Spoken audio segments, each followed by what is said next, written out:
அனைவருக்கும் எனது இனிய வணக்கங்கள். நான் உங்கள் விஜய் ஸ்னேகா. இப்போ நம்ம எங்கே இருக்கோம் அப்படின்னா ஏற்காடில் தாங்க. ஆக்சுவலாக ரொம்ப சேலம் வெயிலே இருந்துட்டு இப்போ ஏற்காடுக்கு வரவும் நல்ல ஒரு கிளைமேட்டாக இருக்குது. அதுவும் சம்மர் வர வர இங்கே நல்ல சில்னஸ் இருக்குது அப்படின்னு சொல்லலாம். ஸோ இன்றைக்கி இந்த வாரம் வந்துட்டு நம்ம சேலம் கிச்சன் ஏற்காடில் தாங்க எடுக்க போகிறோம்.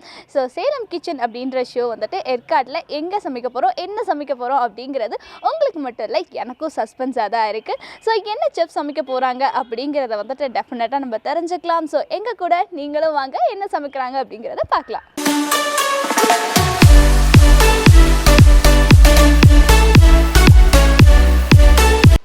பாலிமர் டிவி நேயர்கள் அனைவருக்கும் என்னோட அன்பான வணக்கம், வந்தனம், நமஸ்தே, நமஸ்கார். நீங்கள் பார்த்துட்டு இருக்கிறது செஃப் சத்யாவின் சேலம் கிச்சன்.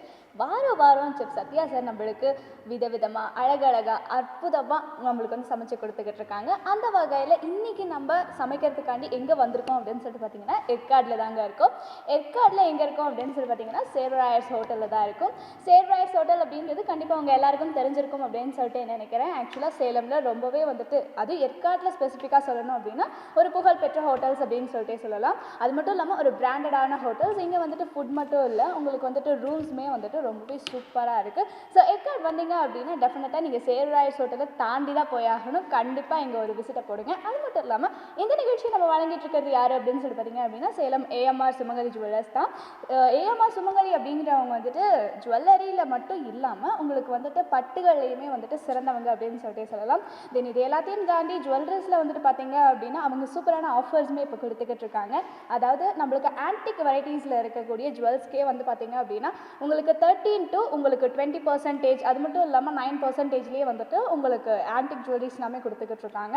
தென் இது எல்லாத்தையும் தாண்டி உங்களுக்கு பிளாட்டினம், அது மட்டும் இல்லாமல் வைர நகைகளுக்கு எல்லாத்துக்குமே வந்துட்டு 20% டிஸ்கவுண்ட்ஸுமே கொடுத்துக்கிட்டு இருக்காங்க. ஸோ ஏஎம்ஆர் சுமங்கலி ஜுவல்லர்ஸை வந்துட்டு விசிட் பண்ணி பாருங்கள். உங்களுக்கு கண்டிப்பாக எல்லா வெரைட்டிஸுமே பிடிக்கும். அது மட்டும் இல்லாமல் இப்போ வேலண்டைன்ஸ் டேலாம் வருது. ஸோ கண்டிப்பாக உங்கள் கப்பலோட போங்க. கப்பலோட போய் நிறைய ஆஃபர்ஸ், இந்த ஆஃபர்ஸ் எல்லாமே வந்துட்டு யூட்டிலைஸ் பண்ணிக்கோங்க. இப்போ வந்துட்டு நம்ம நிகழ்ச்சிக்குள்ளே போகலாம். வணக்கம் சார். வணக்கம்மா. இன்றைக்கி நம்ம என்ன சமைக்க போகிறோம்? ஸோ இன்றைக்கி நம்ம இருக்கிறது வந்து பார்த்திங்கன்னா ஒரு குழுவான ஒரு ஏற்காடில் இருக்கும். ஸோ ஏற்காடில் வந்து சேர்வராயர்ஸ் ஹோட்டலில் தான் நம்ம இன்றைக்கி இந்த கான்செப்ட் பண்ண போகிறோம். ஸோ இன்றைக்கி நம்ம பார்க்க போகிறது வந்து பார்த்திங்கன்னா ஒரு அத்தன்டிக்கான ஒரு காரக்குடி ரெசிபி. ஸோ காரக்குடினாலே நமக்கு எல்லாம் ஞாபகத்துக்கு வருது வந்து பார்த்திங்கன்னா சாப்பாடு, சிக்கன் தான்.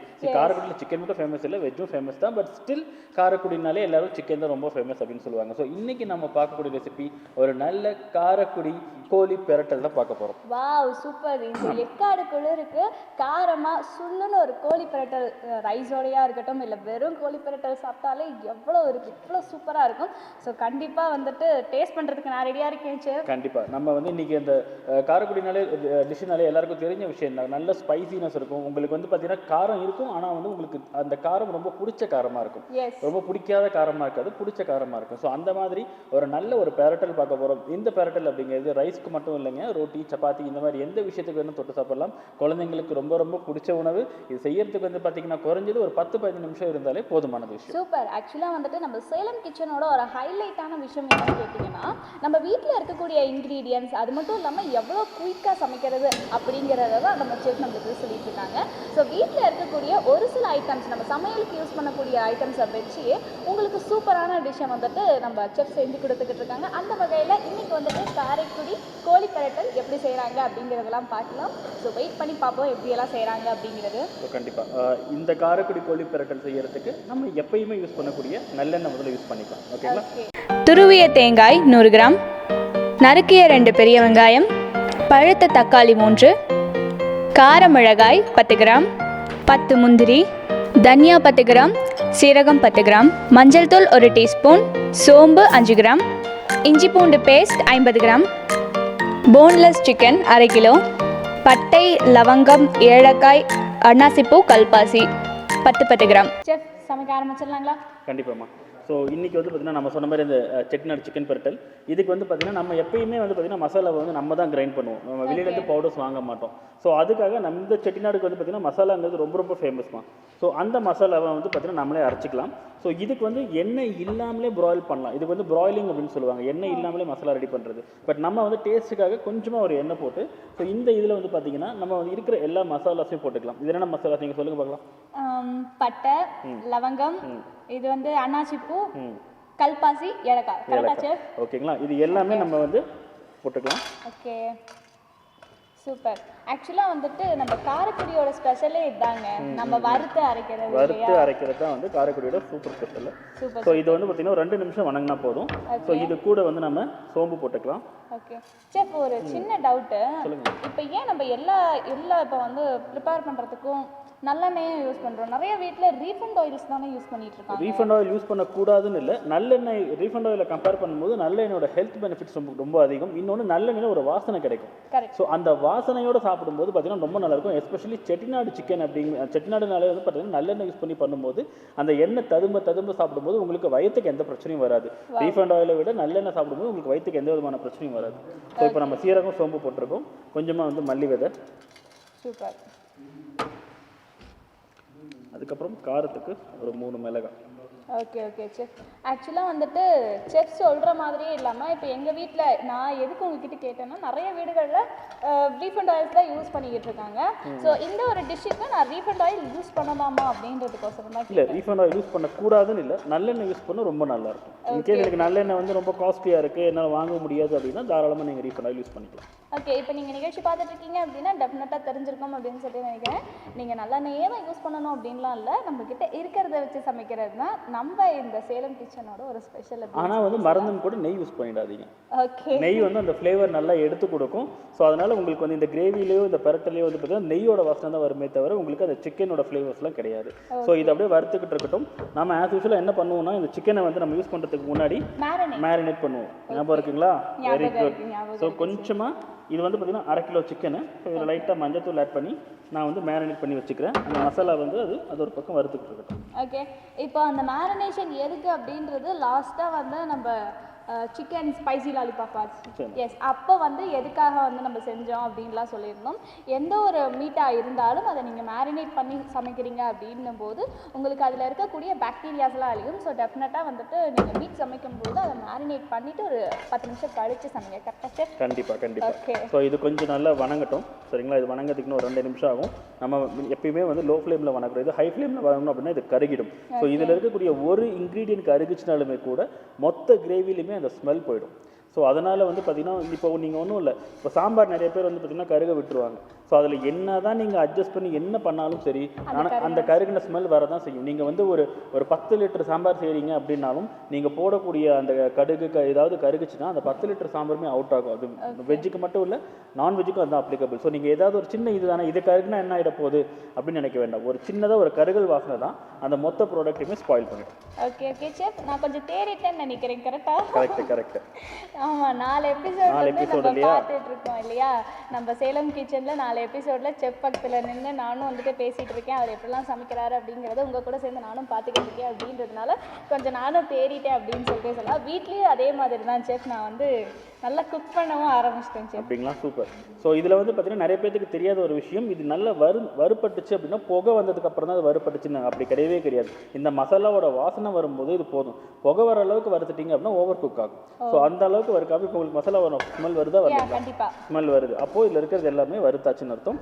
ஸோ இதை நம்ம ஒரு பிளேட்டில் வந்து ட்ரான்ஸ்ஃபர் பண்ணிக்கலாம். ஓகே செஃப், இப்போ நீங்கள் வறுக்கிறீங்க இல்லையா மசாலா, இப்போ ஒவ்வொரு இதுக்குமே நம்ம மசாலாஸ் அரைக்கிறோம், ஒவ்வொரு மாதிரி அரைக்கிறோம். இப்போ வந்து இதில் நிறைய இன்க்ரீடியன்ஸ் இதுக்குன்னு தனியாக வந்துட்டு ஆட் பண்ணியிருக்கீங்க. இப்போ காமனாக ஒரு மசாலா அரைக்கணும், எல்லா டிஷ்க்கும் போட்டுக்கணும், அது நான்வெஜ் டிஷ்க்கு எல்லாத்துக்குமே நான் யூஸ் பண்ணிக்கணும் அப்படின்னா அது எந்த மாதிரி மசாலாஸ் அரைக்கலாம்? இல்லை வெளியில் வாங்குறதா பெட்டராக இருக்கும்? இல்லை, உங்களுக்கு காமனாக வேணும் அப்படின்னா நீங்கள் அரைச்சி எடுத்துக்க வேண்டிய மசாலா கரம் மசாலா. ஓகே, இப்போ நீங்கள் வந்து சிக்கனுக்குன்னா அதுக்கு ஒரு மசாலா இருக்கும், ஃபிஷ்ஷுக்கு ஒரு மசாலா இருக்கும், மட்டனுக்கு ஒரு மசாலா இருக்கும். என்னால் ஒருத்தருக்கும் தனித்தனியாக மசாலா எடுத்துக்க முடியாது, இப்படி இந்த டைமில் மசாலா அரைக்க முடியாது அப்படின்னா நீங்கள் 1 ஷாட் வந்து கரம் மசாலா ரெடி பண்ணி வீட்டில் வச்சுக்கலாம். ஸோ அந்த கரம் மசாலா அப்படிங்கிறது மோஸ்ட்லி எல்லா நான்வெஜ்ஜுக்கும் செப்ட் ஆகும், ஒரு சில வெஜிடேரியனுக்கும் அது ஆப்ட் ஆகும். சரிங்களா? ஸோ இப்போ இந்த இதுக்கு எடுத்து வச்சுட்டோம். ஸோ இது கூட நம்ம என்ன பண்ணுறோம் அப்படின்னா நம்ம திருவண்ண தேங்காய். ஸோ திருவண்ண தேங்காயை நம்ம வந்து ட்ரை ரோஸ்ட்னு சொல்லுவோம். இதை ட்ரை ரோஸ்ட் பண்ணிக்கிட்டு அதுக்கப்புறம் அதையும் சேர்த்து வச்சு நம்ம அரைக்கப்படும். ஓகே ஓகே செஃப், இன்னொரு ஒரு சின்ன டவுட் என்ன அப்படின்னா, இப்போ காரைக்குடியில் சிக்கன் ஃபேமஸாக இருக்குது அப்படின்னு சொல்லிட்டு நீங்கள் சொன்னீங்க. ஸோ காரைக்குடியில் சிக்கன் காரசாரமான உணவு அப்படிங்கிறதையும் தாண்டி என்ன ஃபேமஸ்? காரைக்குடினாலே ஃபேமஸ் தான். அதில் வந்து பார்த்திங்கன்னா சாப்பாடு மட்டும் இல்லைங்க, காரைக்குடியில் தான் வந்து பார்த்திங்கன்னா பெரிய பெரிய வீடுகள் 1000 ஜன்னல் வீடு அப்படிங்கிற ஒரு வீடு வந்து காரைக்குடியில் இருக்குது. இன்னும் நீங்கள் சொல்ல தமிழ் சினிமாவில் எப்படி சொல்கிறது பிரிக்க முடியாத ஒரு இடம் அப்படின்னா காரைக்குடி. நீங்கள் வந்து எல்லா படங்களில் மோஸ்ட் ஆஃப் இந்த குடும்பம் சம்மந்தப்பட்ட படங்களில் வந்து பார்த்திங்கன்னா காரைக்குடி லொக்கேஷன் எதுக்காவது எடுத்துருவாங்க. இந்த 1000 ஜன்னல் வீடு, அதுக்கப்புறம் வந்து காரைக்குடி ஃபுட்டு மட்டும் இல்லைங்க, ஸ்நாக்ஸ், கந்தரப்பம், பால் பணியாரம், கவுனி அரிசி, குழிப்பணியாரம், முறுக்கு, சீடை, இது எல்லாமே காரைக்குடியோட ஸ்பெஷல் மெனு தான். நீங்கள் காரைக்குடிக்கு எதுக்காவது டூரிஸ்ட் போகணும் அப்படின்னா எதுக்கு போவாங்க அப்படின்னா அந்த வித்தியாசமான வேலைப்பாடுகள் இருக்கக்கூடிய வீடை பார்க்க போவாங்க. ப்ளஸ் அதில் இங்கே அந்த ஊரில் இருக்கக்கூடிய ரொம்ப டேஸ்டியான ஃபுட்டு வந்து என்னங்கிறத பார்க்க போவாங்க. ஸ்வீட்டில் எடுத்துக்கிட்டா அதிரசம் வந்து காரைக்குடியோட டிஷ் தான். ஓ அப்படியா சார்? ஆமாம் ஆமாம். பாருங்களேன், அதிரசம் இப்போ வரைக்கும் எங்கள் அம்மா செஞ்சது, எங்கள் ஆயா கண்டுபிடிச்சது அப்படின்னு சொல்லி நினச்சேன். இல்லை தமிழ்நாட்டில் பொறுத்த வரைக்கும் சாப்பாட்டுக்கு பேர் போன ஊர் அப்படி, அதாவது சாப்பாடுனா இப்போ திருநெல்வேலி அல்வா அப்படிங்கிறது கிடையாதுங்க. இப்போ திருநெல்வேலினா அல்வா ஃபேமஸ். மதுரையில் என்ன ஃபேமஸ்? மதுரையில் ஜிகர்தண்டா. ஜிகர்தண்டா ஸ்வீட். அது சாப்பாட்டில் பன் பரோட்டா அண்ட் தென் மதுரையில் வந்து கறி தோசை, இதெல்லாமே ஃபேமஸ். ஆனால் காரைக்குடியில் இதுதான் ஃபேமஸ்னு சொல்ல முடியாது.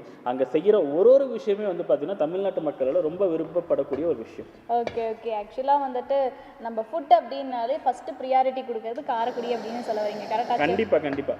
உங்கள் ஃபுட்டுக்கு வந்து ப்ரியாரிட்டி கொடுக்கணும்னா நீங்கள் காரைக்குடியில் போய் நீங்கள் நிறைய இப்போ வந்து பார்த்தீங்கன்னா ஃபுட்டு ரிசர்ச் பண்ணுறவங்களா இருக்கட்டும், இல்லை அப்கமிங் ஸ்டூடெண்ட்ஸாக இருக்கட்டும், அவங்களாம் என்ன பண்ணுவாங்க அப்படின்னா காரைக்குடியில் போய் ப்ராஜெக்ட்டுக்காக ஒரு மாதம் உட்காந்து அங்கே இருக்கக்கூடிய பெரியவங்க இருக்காங்க இல்லைங்களா, அவங்கக்கிட்ட அத்தன்டிக்கான ரெசிபி. அதாவது இப்போ நீங்கள் தமிழ்நாட்டில் எல்லா மெனுஸ்லையும் வந்து பார்த்தீங்கன்னா செட்டிநாடு சிக்கன் கிரேவின்னு ஒரு கண்டிப்பாக ஒரு மெனு இருக்கும்.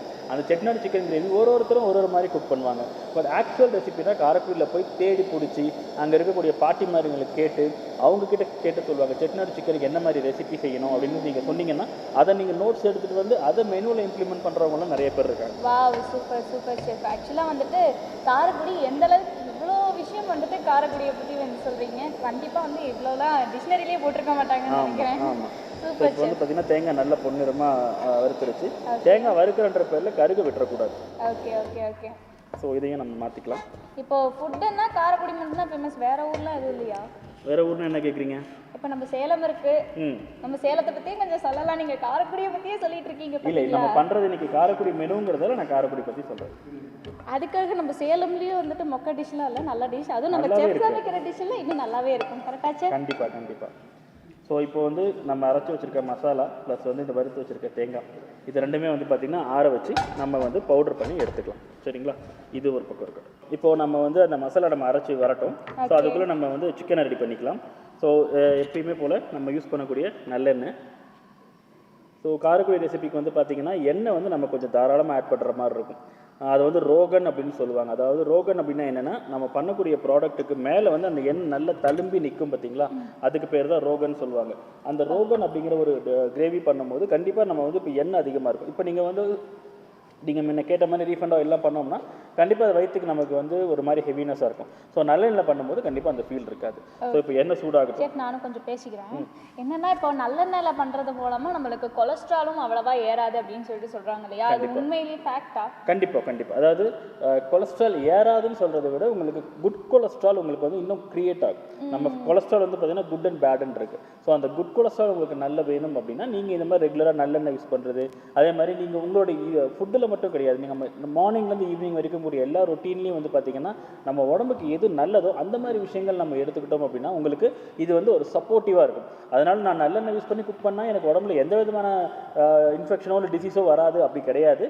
இது வந்து ஜஸ்ட் ஒரு சப்போர்ட் பண்ணும். இது கூட நிறைய பேர் ஜங்க் ஃபுட் சாப்பிட்டுட்டு அதுக்கப்புறம் நல்லெண்ணெய் ஊற்றி நான் வந்து சாப்பிட்டுட்டேன் எனக்கு வயிற்றுக்கு எந்த பிரச்சனையும் வரக்கூடாதுன்னா அப்படி கிடையாது. ஸோ ஜங்க் ஃபுட்டும் அவாய்ட் பண்ணணும், இந்த மாதிரி ஃபுட்டும் எடுத்துக்கணும். Okay okay okay sir. So இப்போ எண்ணெய் சூடாயிடுச்சு. ஸோ கொஞ்சமாக நம்ம சீரகம்,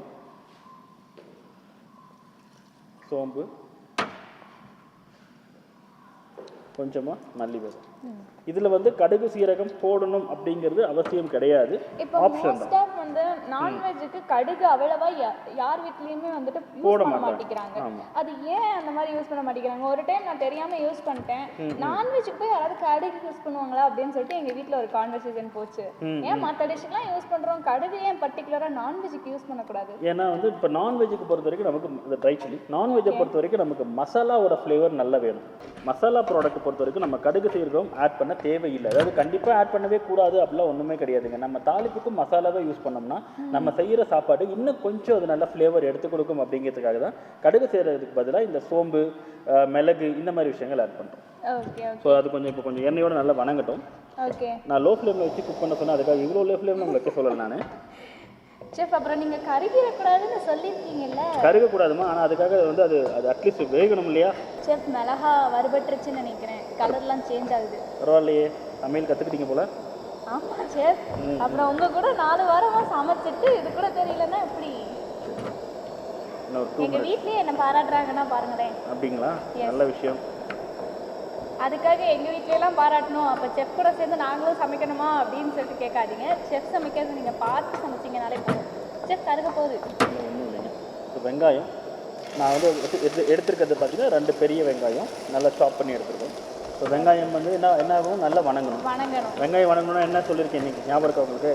என்ன சொல்லியிருக்கீங்க? பொன்னிறமாக வணங்கணும்னு சொல்லியிருக்கேன். ஓகே, பொன்னிறமாக வணங்கணும். செஃப் இந்த கண்ணாடி பதம் சொல்றாங்க அப்படின்னா என்னது? கண்ணாடியை தூக்கி உள்ள போகணும்? இல்லை, கண்ணாடி பதம் அப்படிங்கிறது வெங்காயத்துக்கு சொல்ல மாட்டாங்க. நம்ம வந்து சர்க்கரையும் வெல்லம் இருக்குல்ல, வெள்ளை பாதிக்கு தான் கண்ணாடி பதம்னு சொல்லுவாங்க. அதாவது நீங்கள் வெள்ளத்தை நல்லா காய்ச்சிட்டு ஒரு தொட்டு எடுத்து இப்படி பண்ணீங்க அப்படின்னா ஒரு கம்பி மாதிரி நீளும். அந்த கம்பி பார்க்கறதுக்கு கண்ணாடி மாதிரி இருக்கும். அதுதான் வந்து கம்பி பதம்னு சொல்லுவாங்க, இல்லைன்னா கண்ணாடி பதம்னு சொல்லுவாங்க. ஸோ இப்போ வெங்காயம் வணங்கிடுச்சு. ஸோ நம்ம கட் பண்ணி வணங்கிடுச்சு. ஸோ இப்போ நம்ம கட் பண்ணி வச்சிருக்கிற தக்காளி ஆட் பண்ணிக்கலாம்.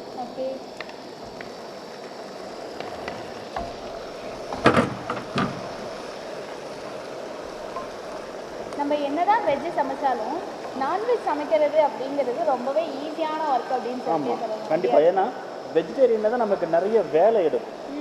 கட் பண்ணணும், கட் பண்ணுறதை தாண்டி ஆட் பண்ணக்கூடிய மசாலாஸ் ரொம்ப அதிகமாக இருக்கும்.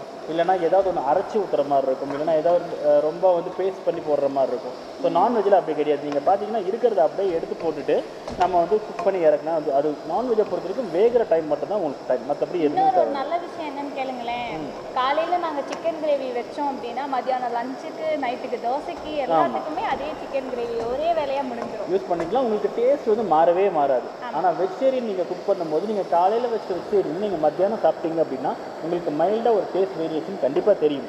அதே நீங்கள் நைட்டோ இல்லை அதே நீங்கள் அடுத்த நாள் மாலையில் அடுத்த நாள் காலையில் சூடு பண்ணி சாப்பிடும்போது வந்து பார்த்தீங்கன்னா உங்களுக்கு நல்ல வந்து அந்த டேஸ்ட் டிஃப்ரென்ஸ் தெரியும். பட் நான்வெஜ்ஜில் உங்களுக்கு அது தெரியவே தெரியாது.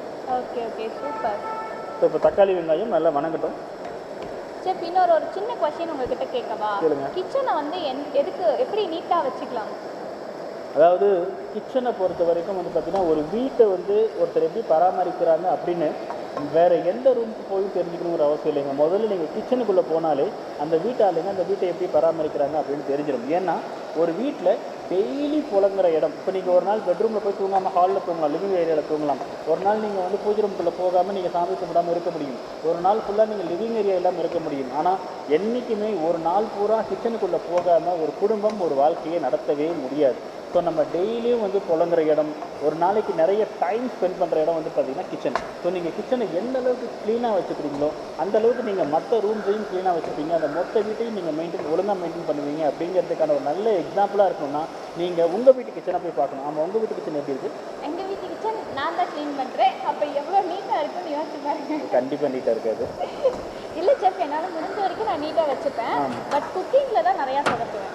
ஏன்னா வந்து கிச்சனை நீங்கள் க்ளீனாக வைக்கல அப்படின்னா இந்த சின்ன சின்ன பூச்சிகள் ஏன்னா வந்து இந்த வெங்காயம், தக்காளி இதெல்லாம் ஓப்பனாக வைப்பாங்க. ஸோ ஓப்பனாக வைக்கும்போது நீங்கள் டெய்லி அதை எடுத்து மெயின்டைன் பண்ணி யூஸ் பண்ணிகிட்டே இருந்தீங்கன்னா தான் அது வந்து நல்லாயிருக்கும். அப்படி இல்லை அப்படின்னா அதில் ஆட்டோமேட்டிக்காக சின்ன சின்ன பூச்சி, கரப்பாம்பூச்சி, பல்லி, இன்னும் நிறைய பேர்த்தோட வீட்டை வந்து பார்த்திங்கன்னா கரப்பாம்பூச்சியோட ரூமை வந்து கிச்சனாக தான் வச்சுருப்பாங்க. திறந்தா கரப்பாம்பூச்சியே ஓடும்.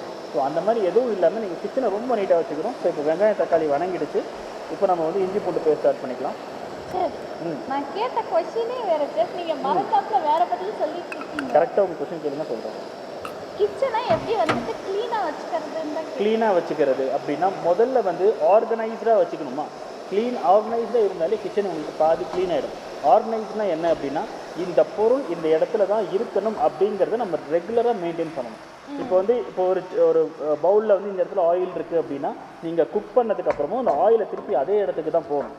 நம்ம என்ன பண்ணுவோம், குக் பண்ணி அப்படியே வந்து கேஸ் பக்கத்தில் வச்சுருவோம், அது அப்படியே இருக்கும். அதுக்கப்புறம் மற்ற பொருட்கள்லாம் எடுக்கிறோம். அதாவது நீங்கள் சமைக்கும் போது அந்த இடத்துல இருக்கிற தப்பு இல்லை. ஒன்ஸ் சமைச்சு முடிச்சதுக்கப்புறம் திரும்பவும் நீங்கள் அந்தந்த மெனுவோ அந்தந்த இன்க்ரீடியண்ட்டை அந்தந்த இடத்துக்கு எடுத்துகிட்டு போய் நீங்கள் வச்சிங்க அப்படின்னாலே உங்களுக்கு வந்து 90% கிச்சன் க்ளீனான மாதிரி தான். அதுக்கப்புறம் சமைச்சு முடிச்சதுக்கப்புறம் நம்ம வந்து டேபிளை க்ளீன் பண்ணுறது, அலமாரிகளை க்ளீன் பண்ணி வச்சுக்கிறது. அதே மாதிரி வந்து அதாவது ஸ்டார் ஹோட்டலில் வந்து என்ன பண்ணுவாங்கன்னா ஃபிஃபோன்னு ஒரு கான்செப்டை ஃபாலோ பண்ணுவாங்க. ஃபஸ்ட் இன் ஃபஸ்ட் அவுட், அதாவது வந்து FIFOன்னு சொல்லுவாங்க. இந்த FIFO அப்படிங்கிறது என்னென்னா, ஸோ இன்றைக்கி என்னோடய வீட்டு கிச்சனில் வந்து சால்ட் ரொம்ப கம்மியாக இருக்குது. ஸோ நான் போய் கடையில் போய் புதுசாக ஒரு சால்ட் வாங்கிட்டு வரேன். நீங்கள் என்ன பண்ணுவீங்க? சால்ட் வாங்கிட்டு வந்து அதை டப்பாக்கு ஏற்ற மாதிரி கொட்டிட்டு அந்த மீதி இருக்க சால்ட்டை பேக் பண்ணி மறுபடியும் ஒரு ஸ்டோர் பண்ணி தனியாக. ஏன் அவ்வளோ ரிஸ்க் எடுக்கிறீங்க? அதெல்லாம் தேவையே கிடையாது. இப்போ உங்கள் வீட்டு சாதாரணமாக இருக்க உப்பு டப்பாவில் பழைய உப்பு கொஞ்சம் இருக்குது அப்படின்னா அதை எடுத்து வெளியில் வேறு ஒரு பவுலில் மாற்றி வச்சுட்டு புதுசாக வாங்கின உப்பை எடுத்து கொட்டிட்டு அதுக்கு மேலே இந்த பழைய உப்பை கொட்டுங்க. ஸோ அப்போ நீங்கள் யூஸ் பண்ணும்போது என்ன ஆகும், முதல்ல பழசு காலியாகும். இந்த பழக்கம் நிறைய வீடுகளில் இப்போ வந்திருக்கு. பட் ஆனால் எப்பயுமே ஸ்டார் ஹோட்டலில் இருக்குது. இதுக்கு தான் FIFO. நிறைய பேர் என்ன பண்ணுவாங்கன்னா, தெரியாதவங்க உப்பு கொஞ்சம் பழசு அதில் இருக்கும், அது மேலேயே வந்து புது உப்பு கொட்டுவாங்க. அந்த பழசாக ஏன்னா ஒரு இன்க்ரீடியண்ட்டுக்கும் ஷெல்ஃப் லைஃப்னு ஒன்று இருக்குது. அது அப்புறம் உள்ள தானாக கெட ஆரம்பிச்சிடும். தானாக வண்டு வெல்றது, ஏன்னு தெரியல திடீர்னு கெட்டு போச்சு அப்படின்னு சொல்கிறதெல்லாம் இந்த கான்செப்ட் தான். ஸோ பழசை வந்து நம்ம யூஸ் பண்ணதுக்கு அப்புறம் தான் புதுசு யூஸ் பண்ணணும். Okay okay. ஸோ இப்போ வந்து என்னென்ன போட்டிருக்கோம் இதில்? இப்போ வந்து இதில் மசாலாஸ், வெங்காயம், தக்காளி, வரமிளகாய், வேற என்ன போட்டோம்? சரி, இப்போ வந்து இது எல்லாமே நல்லா வணங்கிடுச்சு, மசாலா எல்லாம் வணங்கிடுச்சு. ஸோ இப்போ வந்து நம்ம இதில் என்ன பண்ணுறோம்னா சிக்கன் ஆட் பண்ணலாம்.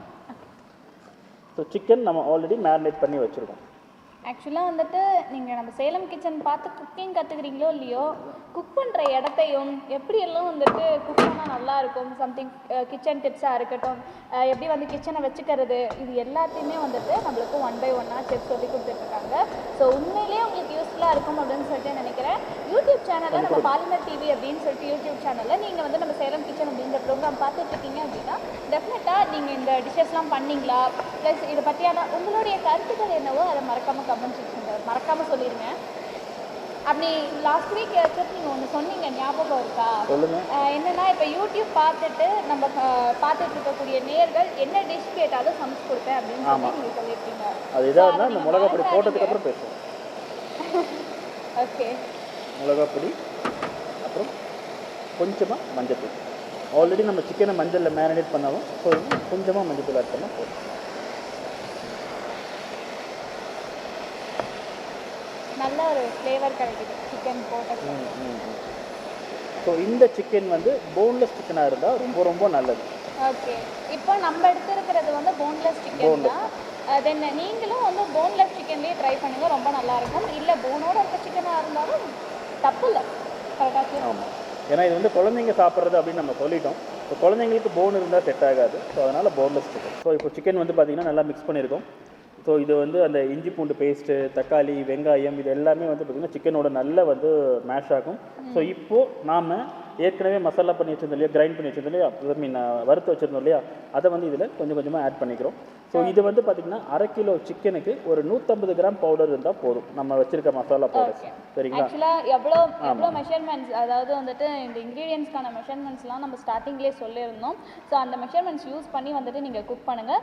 இல்லை அப்படின்னாலும் நீங்கள் இதை மல்டிபிள் பண்ணிக்கிறீங்க அப்படின்னாலும், நீங்கள் 1 கிலோ சிக்கன்ஸு இல்லை 1.5 கிலோ சிக்கன், 2 கிலோ அந்த மாதிரி எடுத்துக்கிறீங்க அப்படின்னா இதை அப்படியே வந்துட்டு மல்டிபிள் 1/2 கிலோவுக்கு 150 கிராம்ஸ் ஆஃப் மசாலா பவுடர்ஸ். இதுவே நீங்கள் கடையில் விற்கிற மசாலா பவுடர் ஆட் பண்ணலாங்க. ஆனால் ஒரு அத்தன்டிக்கான மெனு வேணும், அந்த ரெசிபி வேணும்னா நம்ம கண்டிப்பாக வந்து காரக்குடி அந்த ஸ்டைல் வேணும் அப்படின்னா அந்த மசாலாவை வந்து நம்மளே அரைச்சி போட்டோம்னா நல்லாயிருக்கும். சரிங்களா? இப்போ மசாலாலாம் நல்லா மிக்ஸ் ஆகிடுச்சு. இதுக்கப்புறம் சிக்கன் வேக வைக்க வேண்டியது தான். அந்த தண்ணி இப்படி தான் கொஞ்சம் கொஞ்சமாக ரொம்ப கஷ்டமான சமையல், ரொம்ப கஷ்டமான சமையல் ஊற்றுங்க. இப்படி தான் கொஞ்சம் கொஞ்சமாக நானும் உங்களுக்கு ஏதாவது ஹெல்ப் பண்ணி சமையல் கற்றுக்கலாம் ட்ரை பண்ணிட்டு இருக்கேன். விட மாட்டீங்க போல. இது உங்கள் சொந்த ஊர் கர்நாடகாவா? எப்படி செஃப் கண்டுபிடிச்சிங்க? தண்ணி தர மாட்டேங்கிறீங்களே. ஓ போதும்.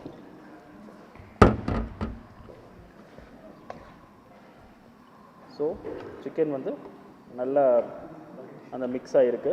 ஓகே, ஸோ இதை வந்து ஒரு 10 நிமிஷம் நல்லா வெந்துச்சுன்னா நமக்கு அது ஒரு பக்கம் வேகட்டும். சிக்கன் பெரட்டல் ரெடி. சொல்லுங்க. இது ஒரு பக்கம் வேகட்டும். இன்னொரு क्वेश्चन உங்ககிட்ட கேட்கலாமா? நீங்க கேள்வி கேட்கதானே வந்திருக்கீங்க, கேளுங்க. என்ன क्वेश्चन அப்படின்னா, இந்த மாதிரி நம்ம வீட்டில் வெங்காயம்லாம் வாங்குறோம். இப்போ வெங்காயம் விட நிறையா விற்கிது. நான் எங்கள் ஊர் பக்கம்லாம் வாங்கும்போது 20 ரூபா 30 ரூபாய்க்கு வெங்காயம் வரும்போது நாங்கள் ஒரு 4 கிலோ 5 கிலோ வாங்கி ஸ்டோர் பண்ணி வச்சிடறோம். என்னதான் அது வந்து ஃப்ரீயாக வெளியில் வச்சாலும் 1 மாதம் 1.5 மாதம் தாங்குது, அதுக்கப்புறம் அழுக ஆரம்பிச்சிருது. அதை எப்படி தான் ஸ்டோர் பண்ணுறது அப்படின்னு சொல்லிட்டு தெரியவே இல்லை. அது எப்படி தான் ஸ்டோர் நீங்கள் ஏன் வெங்காயத்தை 1 மாதத்துக்கு வாங்கி வைக்கிறீங்க? அதுக்கப்புறம் தான் விளையாடுது. திடீர்னு வெங்காயத்தில் 100 ரூபாய்க்குள்ள விற்கிது. நீங்கள் வெங்காயம் இல்லைங்க, எந்த ப்ராடக்ட்டுமே உங்களுக்கு எவ்வளோ தேவையோ, அதாவது மினிமம் ஆஃப் டேஸ். இப்போ நீங்கள் வந்து 1 மாதத்துக்கு வாங்கி வைக்கிறீங்கன்னா, தமிழ்நாட்டில் வெங்காயமே வந்து வராத மாதிரி நீங்கள் 1 மாதத்துக்கு வாங்கி வச்சிங்கன்னா கண்டிப்பாக அது அழகு தான் செய்யும். இப்போது சாதாரணமாக ஒரு 4 பேர் இருக்கிற வீட்டுக்கு ஒரு வாரத்துக்கான வெங்காயம் எவ்வளோ தேவைப்படும்? ஒரு அரை கிலோ 1 கிலோ 2 கிலோவாவது மினிமம் தேவைப்படும். நீங்கள் அந்த 2 கிலோ வெங்காயம் மட்டும் வாங்கி வச்சுக்கோங்க. அதே மாதிரி நிறைய வீடுகளில் பண்ணுற பெரிய தப்பு வெங்காயத்தை தூக்கி ஃப்ரிட்ஜில் வைக்கிறது. அது முதல்ல அந்த ஃப்ரிட்ஜுங்கிற கான்செப்டே வந்து பார்த்தீங்கன்னா உடம்புக்கு அவ்வளோ ஹெல்த்தியானா கிடையவே கிடையாது. ஆனால் இன்றைக்கி இருக்கக்கூடிய டே டு டே லைஃப்பில் டெய்லி ஃப்ரெஷ்ஷாக வாங்கி ஃப்ரெஷ்ஷாக குக் பண்ணி சாப்பிட்றதுலாம் முடியாது. ஸோ ஃப்ரிட்ஜ் இல்லாமல் நம்ம இல்லைங்கிற ஸ்டேஜுக்கு வந்தாச்சு. பட் அதுக்காக அதில் ஒரு நியாய தர்மத்தோடு ஸ்டோர் பண்ணி வைக்கணும். எல்லாத்தையும் கொண்டு போய் ஃப்ரிட்ஜில் வைக்கிறது. சொல்லுங்கள். நெயில் பாலிஷ், மெஹந்தி கிட்ஸ் இது எல்லாத்தையும் வந்து நான் ஃப்ரிட்ஜில் முக்கால்வாசி ஸ்டோர் பண்ணி வச்சுருக்கேன். அதை ஃப்ரிட்ஜை கண்டுபிடிச்சவங்க கேட்டாங்கன்னா எவ்வளோ வருத்தப்படுவாங்க தெரியுங்களா? செஃப், என்ன மாதிரி நிறைய கேர்ள்ஸ் வந்துட்டு பார்த்தீங்க அப்படின்னா நெயில் பாலிஷ், மெஹந்தி கிட்ஸ் எல்லாத்தையும் வந்துட்டு ஃப்ரிட்ஜில் தான் ஸ்டோர் பண்ணுறாங்க. டெஃபினட்டாக ஆமாவா இல்லையா சொல்லுங்கள் பார்க்கலாம். நிகழ்ச்சி பார்த்துட்டு இருக்க கேர்ள்ஸ் கண்டிப்பாக சொல்லுங்கள். கண்டிப்பாக வந்து ஃப்ரிட்ஜில் வந்து எதெல்லாம் ஸ்டோர் பண்ணணுங்கிற ஒரு விஷயம் இருக்குது. ஸோ நீங்கள் நெயில் பாலிஷு, மெஹந்தி, இன்னும் சில பேர் இந்த சாக்லேட்ஸு இதெல்லாம் ஸ்டோர் பண்ணுறாங்க. பட் ஃப்ரிட்ஜில் வந்து ஒரு ப்ராடக்ட்டுக்குமே அதுக்கான ஷெல்ஃப் லைஃப் இருக்குது. அதில் நீங்கள் வச்சுக்கிட்டிங்கன்னா போதும். ஸோ உங்கள் கேள்விக்கான பதில், நீங்கள் ஒரு வாரத்துக்கு எவ்வளோ வெங்காயம் உங்களுக்கு தேவையோ அதை வாங்கி வைங்க. அதே மாதிரி வெங்காயத்தை நீங்கள் வந்து ரொம்ப போட்டு அடைச்சி வைக்காதீங்க. அதை வந்து என்ன பண்ணணும் அப்படின்னா எலாபரேட் பண்ணி வைக்கணும். அதாவது கொட்டி வைக்கணும், பரப்பி வைக்கணும்னு சொல்லுவோம் இல்லைங்களா? ஸோ அந்த மாதிரி நீங்கள் பண்ணி வச்சிங்க அப்படின்னா உங்கள் வெங்காயம் அவ்வளோ சீக்கிரம் வந்து கெட்டு போகாது, அழுகாது. நீங்கள் வாங்கும் போதே வந்து பார்த்தீங்கன்னா இங்கிலீஷில் வந்து செலெக்ஷன் ஆஃப் வெஜிடபிள்ஸ்னு ஒன்று சொல்லுவாங்க.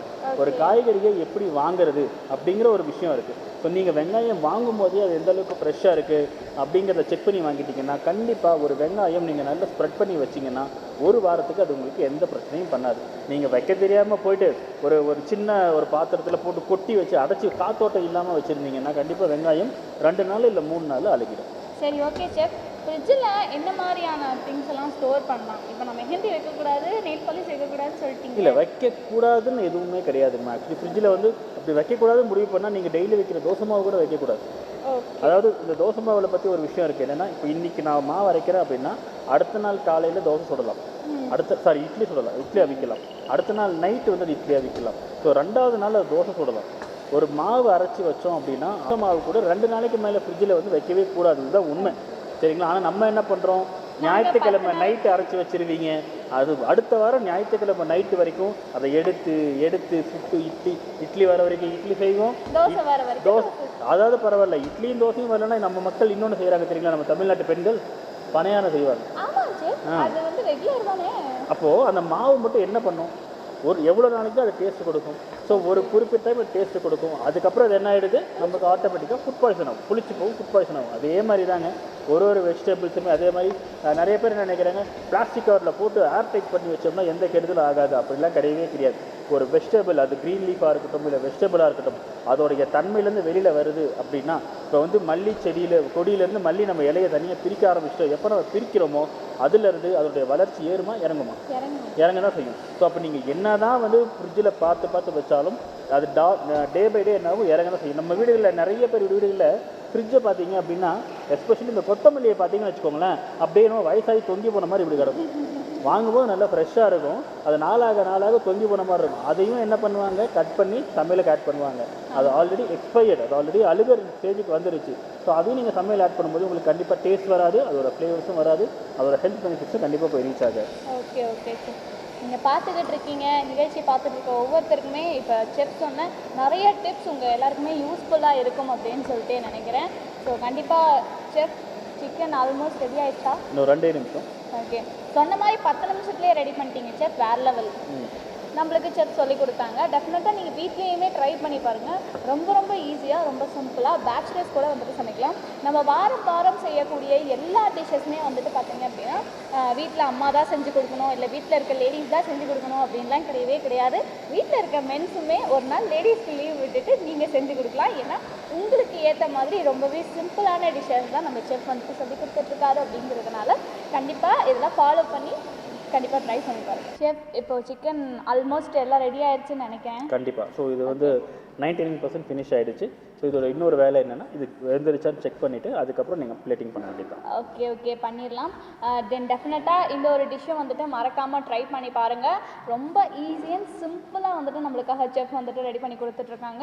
ஸோ அதனால் டெஃபினட்டாக இந்த ஒரு டிஷ்ஷை வந்துட்டு வீட்டில் வந்துட்டு ட்ரை பண்ணி பாருங்கள். கண்டிப்பாக. ஸோ இந்த ஏற்காடு ஷேவ் ரைஸோட லொக்கேஷனுக்கு வந்து பார்த்திங்கன்னா இந்த மெனு வந்து அதாவது ஒரு வெளியில் சில்னஸாக இருக்கும், உள்ள ஹீட்டாக இருக்கும் அப்படிங்கிற ஒரு கான்செப்ட் இருக்கு இல்லையா. ஸோ அந்த மாதிரி வந்து பார்த்திங்கன்னா நம்ம ஏற்காடில் வந்து பார்த்திங்கன்னா ரொம்ப ரொம்ப ஃபேமஸான ஒரு ரெசிபின்னு சொல்லுவோம். ஏன்னா வந்து இது கொஞ்சம் காரமாக இருக்கும். ஏற்காடோட டெம்பரேச்சருக்கு வந்து பார்த்திங்கன்னா கொஞ்சம் காரமாக சாப்பிட நல்லாயிருக்கும்னு எல்லாரும் ஃபீல் பண்ணுவாங்க. ஸோ அதுக்காக வந்து பார்த்திங்கன்னா நம்ம செட்டிநாடு ஸ்டைலில் ஒரு சிக்கன் பெரட்டல்.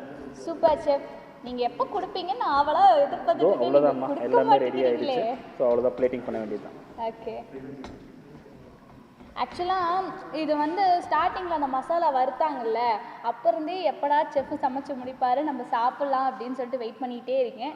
செஃப் நீங்கள் இன்னும் எனக்கு வந்து கொடுக்க மாட்டேங்கிறீங்க. இல்லை அவ்வளோதான், அந்த மசாலா வாசனை கொஞ்சம் நல்ல மிக்ஸ்அப் ஆகி அடங்கணும். அடங்கிடுச்சு அப்படின்னா நீங்கள் பண்ண ஆரம்பிச்சிடலாம். நம்ம வீடுகளில் எப்பயும் செய்கிற சிக்கன் டேஸ்ட்டை விட இந்த ஒரு இது வந்து கொஞ்சம் டிஃப்ரெண்ட்டாகவும் ப்ளஸ் வந்து காரமாக இருக்குது. எஸ், நீங்கள் வந்து இந்த பிடிக்கிற காரம்னு சொன்னீங்கல்ல, அது இப்போ தான் என்ன அப்படின்னு சொல்லிட்டு எனக்கு. ஆமாம், காரத்தில் வந்து சில பேர் வந்து காரமாக இருக்குது இருந்தாலும் நல்லா இருக்குது அப்படின்னு சொல்லி சாப்பிடுவாங்கல்ல, அதுதான் பிடிக்கிற காரம். அடிக்கிற காரங்கிறது அப்பா காரம் எனக்கு வேண்டாம் அப்படிங்கிறது அடிக்கிற காரம், இது பிடிக்கிற காரம். எஸ், சூப்பராக இருக்குது செஃப். உண்மையிலேயே வந்து எல்லாருமே வந்து சாப்பிட்லாம்.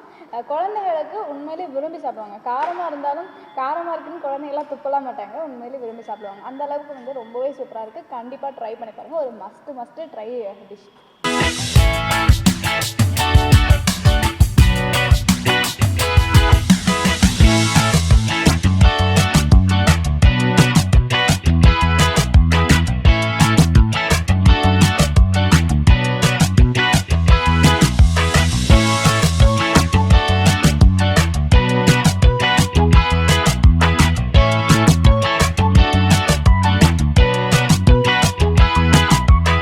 இவ்வளோ நேரம் செஃப் வந்துட்டு நம்மளுக்கு ரொம்ப அழகாக வந்து சிக்கன் வந்துட்டு காரைக்குடி கோழி பெரட்டல் எப்படி செய்கிறது அப்படின்லாம் சொல்லி கொடுத்தாங்க. ரொம்ப சிம்பிள் அண்ட் ஈஸியாகவே இருந்துச்சு.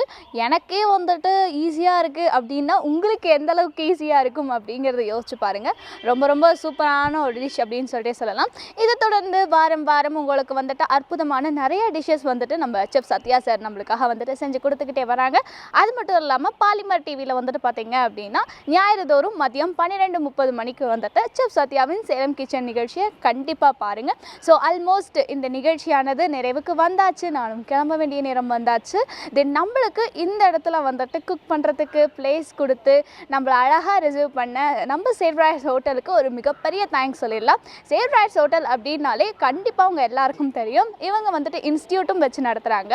அது எல்லாத்தையும் தாண்டி காலேஜஸ் இருக்குது, ப்ளஸ் இவங்க ஹோட்டல்ஸ், அது மட்டும் இல்லாமல் இவங்களுடைய ரெஸ்டாரண்ட்ஸ், இது எல்லாமே ஒரு ஹைலைட்டான ஒரு விஷயம் அப்படின்னு சொல்லிட்டே சொல்லலாம். ஒரு பிராண்டடான ஒரு விஷயம் அப்படின்னு சொல்லிட்டு கூட சொல்லலாம். ஏன்னா ரொம்ப வருடங்களாக நம்ம சேலமில் இயங்கிட்டு வரக்கூடிய ஒரு பிராண்டடான ஒரு சேவ் ராய்ஸ் அப்படின்னு சொல்லிட்டு சொல்கிறாங்க. ஸோ ரொம்ப அழகாக வந்துட்டு இவங்க நம்மளுக்காக ஹெல்ப் பண்ணியிருக்காங்க. ஸோ மறுபடியும் ஒன்ஸ் அகைன் தேங்க்யூ அப்படின்ற வார்த்தையை வந்துட்டு சொல்லிடலாம். அடுத்தது என்ன அப்படின்னு சொல்லிட்டு பார்த்திங்கன்னா, நம்மளுக்கு இந்த நிகழ்ச்சியை வழங்கிட்டு இருக்கிறது ஏஎம்ஆர் சுமங்கலீஸ் தான். ஏஎம்ஆர் சுமங்கலீஸ் நம்ம ஸ்டார்டிங்லேயே சொன்ன மாதிரி தான் நம்மளுக்கு வந்துட்டு ஜுவல்ஸ் மட்டும் இல்லாமல் பட்டும் வந்துட்டு நம்மளுக்காக கொடுத்துக்கிட்டு இருக்காங்க. சேலமில் இருக்கக்கூடிய எல்லாருக்கும் தெரியும். அவங்க வந்துட்டு இப்போ ஆஃபர்ஸ்லாம் நிறைய வந்துட்டு கொடுத்துக்கிட்டு இருக்காங்க அப்படின்னு சொல்லிட்டே சொல்லலாம்.